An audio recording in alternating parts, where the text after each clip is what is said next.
Salut à toutes et à tous les amis, donc on se retrouve aujourd'hui pour la présentation d'un petit E46. Ça faisait 4 mois qu'il n'avait pas vraiment tourné. Ouais, 4 mois, 4 longs mois. Donc ouais, il était temps. Hein. Vous avez vu, il était bien sale, bien poussiéreux, il était resté dehors, enfin bref. Donc même comme ça, on voit qu'il est encore un petit peu abîmé, etc.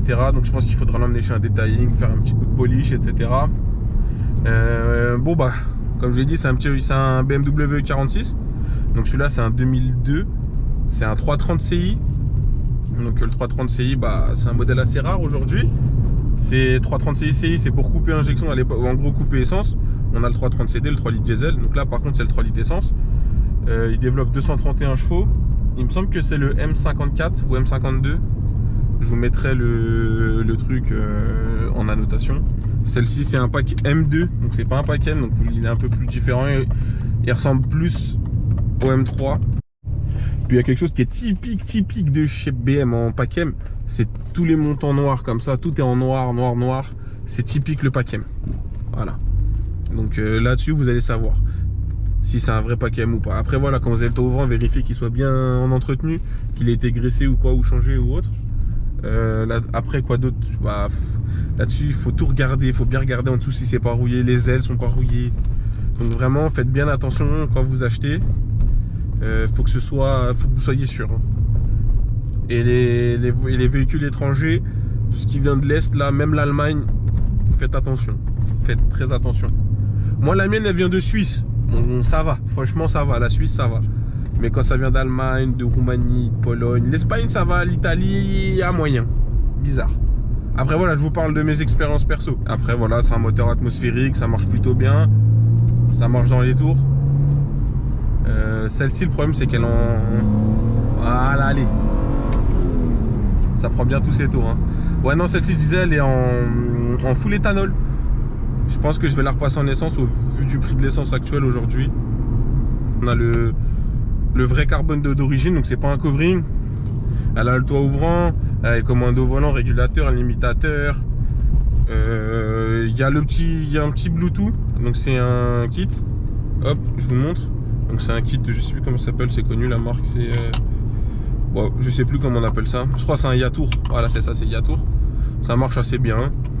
Elle a pas le Harman Kardon. Non, elle a les sièges électriques, elle a la boîte méca parce que là-dessus c'est beaucoup recherché. On a l'effet auto, essuie-glace auto.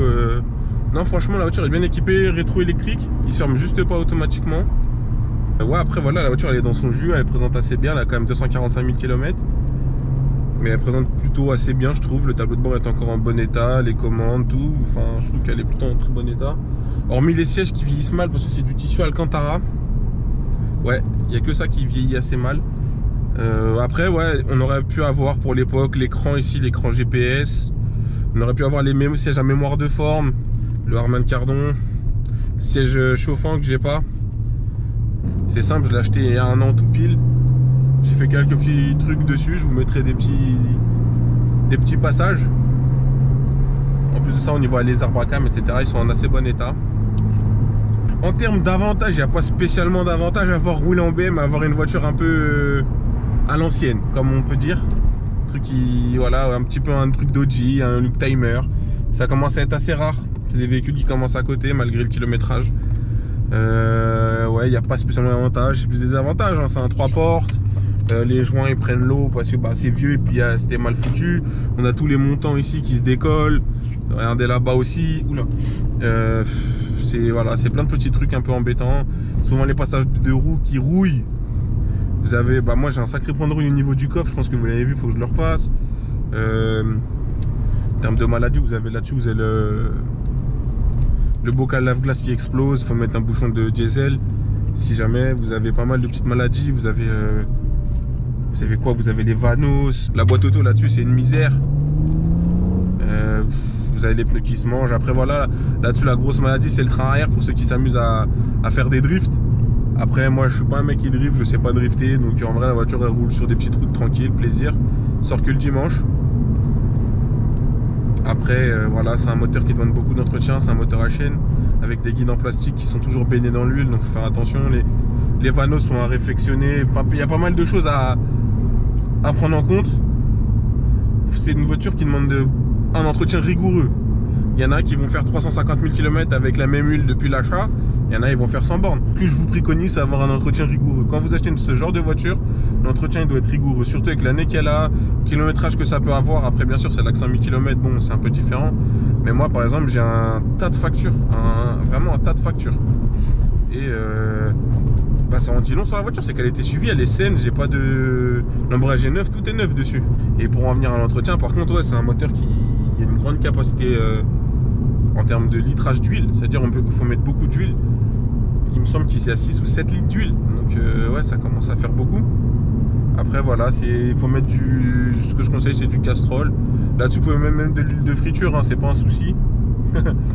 Après ouais, en termes de grosses maladies, pour avoir les joints de queue de soupape. Mais bon, après, bon, c'est pas souvent, c'est rare un peu. Mais il n'y a pas, voilà, il n'y a pas mort d'homme non plus, ça se fait bien. Qui dit jeu de coin, qui dit jeu de queue de soupape, dit on surface la culasse, on fait un joint, et la voiture repart comme neuve. Je pense que c'est un truc que je me tâterai à faire avec un changement de chaîne en préventif, etc. C'est une voiture que j'espère garder longtemps. Voilà, je pense que moi personnellement là-dessus je referai un petit para, etc. Histoire de, parce que j'ai changé le cylindre bloc de direction et du coup elle tangue un petit peu. Là-dessus après moi j'y ai tous les supports, les cylindres blocs pardon sont en strong flex. Vous savez, c'est ceux en jaune bien épais. Sauf celui de la direction, j'ai préféré remettre un d'origine parce que du coup ça arrivait qu'il faut enlever et remettre. Après, en étant à l'éthanol, en termes de conso, franchement, sans faire le con, ça te consomme pas tant que ça. Vraiment pas tant que ça. Après voilà, dès qu'on s'amuse à aller chercher les 6-7 000 tours, enfin les 5-6 000 tours plutôt, parce que 7 000 ça commence à faire beaucoup. Franchement, ouais, là ça va téter. Après c'est raide, c'est à ras du sol, c'est un pack sport, châssis sport. Là j'ai du mal, châssis sport. Et ouais, après voilà, direction quand elle est bien réglée, ça reste même, c'est pas précis. Dans tous les cas, une 46, c'est pas ce qu'il y a de plus précis. Ça fait un joli bruit là-dessus, on est décata.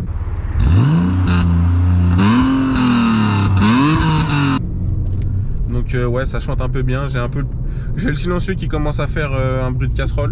Même il commence pas, il fait un bruit de casserole. Mais en soi, c'est un bon véhicule. Après en daily, je suis pas certain. Parce qu'on a toujours envie de faire ça. Hein? Ouais, voilà, ça marche. Bon, après, c'est un Atmo, donc ça marche dans les tours. Mais ouais, en daily, ouais, je vous conseillerais peut-être plus un diesel. Que ce soit en 5 portes ou en 3 portes.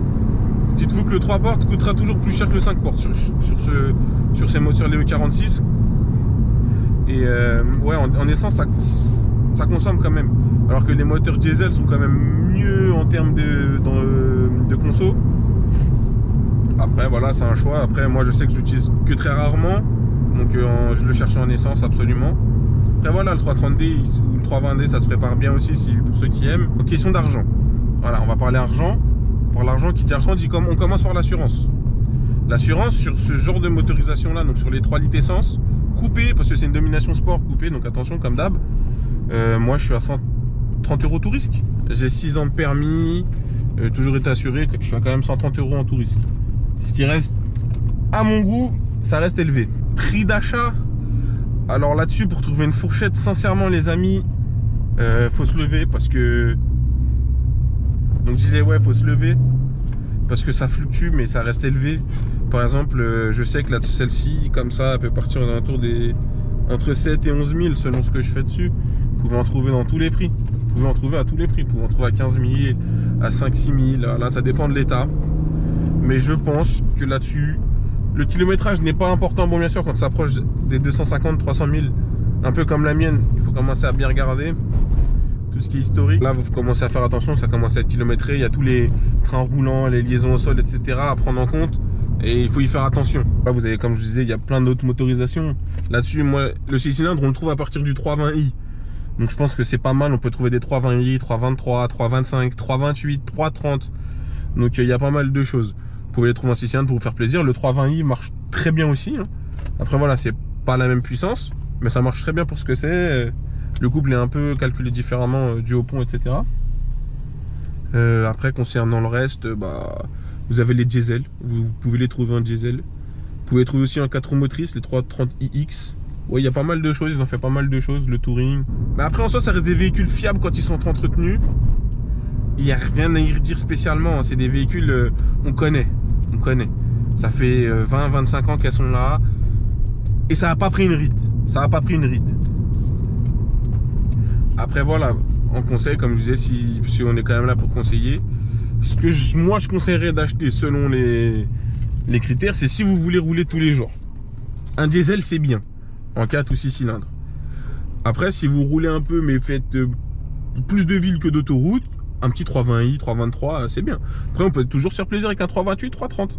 Après, pour revenir un petit peu sur l'auto en elle-même, voilà, c'est une auto qui a une très bonne tenue de route, je trouve. Après, voilà, si on désactive les aides, bien sûr, là, par contre, dès qu'il pleut, c'est petit bonheur, hein. Je me suis déjà amusé de temps en temps, même si j'ai dit que j'en faisais jamais, de temps en temps, 1 ou 2 fois, ça m'est déjà arrivé d'essayer sur un parking, vous savez, avec de la peinture. Ça part tout seul sans les aides, hein. Après, voilà, dans les vies de tous les jours, c'est un véhicule qui accroche très bien le pavé. Voilà, faut avoir des bons pneus, ça reste une vraie propulsion. Il y a moins d'aide qu'aujourd'hui, donc c'est beaucoup plus brut. Mais voilà, c'est une voiture qui... Ça a un charme. C'est kiffant de rouler avec, c'est plaisant. Mais ouais, voilà, c'est très bien plaqué au sol, c'est un karting, hein. Il n'y a rien de... Ça suit tout de suite. Même si ça reste un peu flou, la direction, elle est hydraulique, donc elle est ferme, donc on sait ce que c'est. Et franchement, ouais, ces voitures-là, franchement, c'est bonheur. Aujourd'hui, il y a une hype autour. Il y a peut-être 10 piges, on les trouvait vraiment à 3-4 000 euros. Mais aujourd'hui, ça en vaut tellement plus. Mais je comprends. En vrai, c'est des véhicules, quand on compare aujourd'hui, il n'y a pas photo. Moi, je kiffe. Moi, franchement, allez-y, foncez les mecs. Regardez. Série 7. C'est pas magnifique? Eh oui. Moi, franchement, foncez les mecs. Foncez, faites-vous plaisir. N'hésitez pas dans les commentaires à me poser des questions ou si vous voulez des avis ou autre, il n'y a pas de souci. Moi, ça me fait plaisir de vous répondre, il n'y a pas de problème. Ensuite, c'est tout. Puis on se dit à bientôt. De toute manière, il y a des choses qui vont arriver. Je pense que tout ce que je vais faire sur celle-ci, je vais essayer. Je vais essayer de penser à vous le filmer. Parce que c'est vrai que je suis pas très régulier et que je fais beaucoup de choses en off. Mais ouais, j'essaierai de vous faire un petit truc sympatoche là-dessus, un petit suivi ou quoi. Restez branchés les frères, on se dit à bientôt. Et puis roulez bien, faites attention sur la route, c'est tout, c'est le principal. Allez, peace. Peace.